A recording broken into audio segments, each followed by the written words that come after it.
La littérature, l'art, la musique, ça permet de voyager et donc de grandir. Et ça nous transmet quelque part les briques élémentaires qui vont faire de nous les êtres humains qu'on va devenir.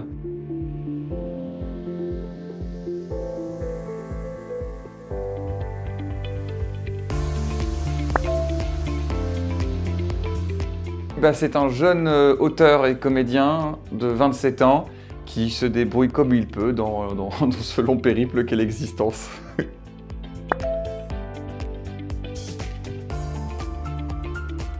Eh bien, Les mots s'imposent, à l'origine, c'était pas un spectacle, c'était mon carnet de poésie de quand j'étais ado. Donc je l'ai écrit de mes 15 à mes 18 ans. Donc ce qui m'a inspiré durant ces années-là, ce sont toutes les grandes questions existentielles qui bousculent un enfant, en fait. C'est-à-dire l'amour, la mort, l'abandon, la solitude, la peur de ne pas être accepté ou de ne pas être complet.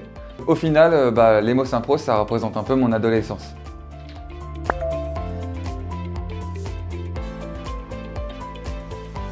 Je pense que chaque personne a un livre potentiellement à lui à découvrir parce que finalement chaque parcours est différent et donc moi ce qui va me plaire et ce qui va me bouleverser ne sera pas forcément ce qui pourrait te bouleverser toi ou bouleverser cette personne ou cette personne. Donc je me dis que peut-être nous sommes un livre ou les autres sont des livres qu'il faut découvrir. Donc aimez, vivez, tombez amoureux, ayez des amis et dévorez ce qu'il y a à dévorer quoi.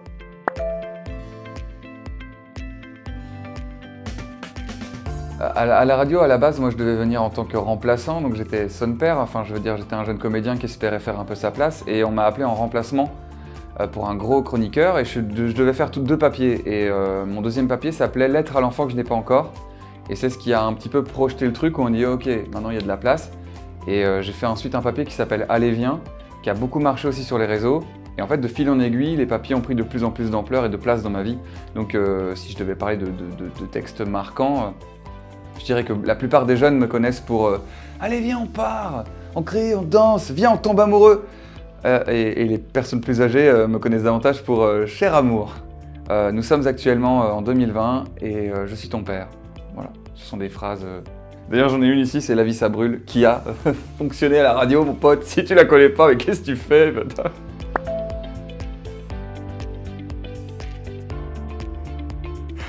Je commence à avoir l'habitude d'enregistrer des podcasts. J'ai la chance de travailler beaucoup ma voix ces derniers temps. Alors en fait, je pense que beaucoup de gens m'ont découvert par la radio. Et donc c'est un travail vocal très intense. Et on m'a fait faire du doublage, et puis on m'a fait faire des livres audio. Et c'est un boulot qui m'intéresse, qui m'interpelle, et que j'aime bosser. Donc de plus en plus. Et plus j'en découvre, plus je me rends compte que c'est encore une autre manière de travailler finalement le même art, quoi, qu'est la déclaration, la déclamation. Là. On espère que ça continue. Hein.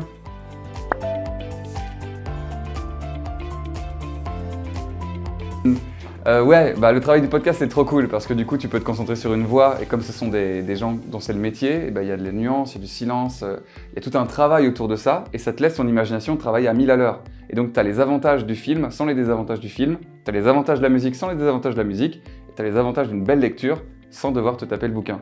Et ça, c'est cool.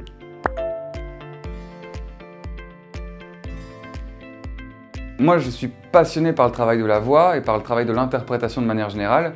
Et je pense que ça fait partie d'une longue famille qu'on a tendance à assimiler à la même chose alors que c'est très différent. Le cinéma, le théâtre, le podcast, le livre audio, c'est parenté mais c'est pas la même chose.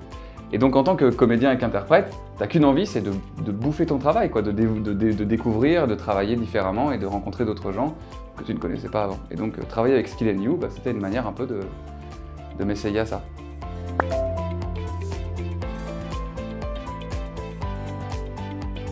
Dans les podcasts qu'on a enregistrés tout à l'heure, on a des assez gros classiques, on a du Jules Verne, on a du Homer, et du coup ce sont des passages assez significatifs dans la littérature classique, et on a essayé de leur rendre un peu leur part de contemporain, quoi, de modernité. C'était relire les énormes classiques en y réinjectant un ton beaucoup plus simple et beaucoup plus dédramatisé, et un peu vulgarisé, quoi.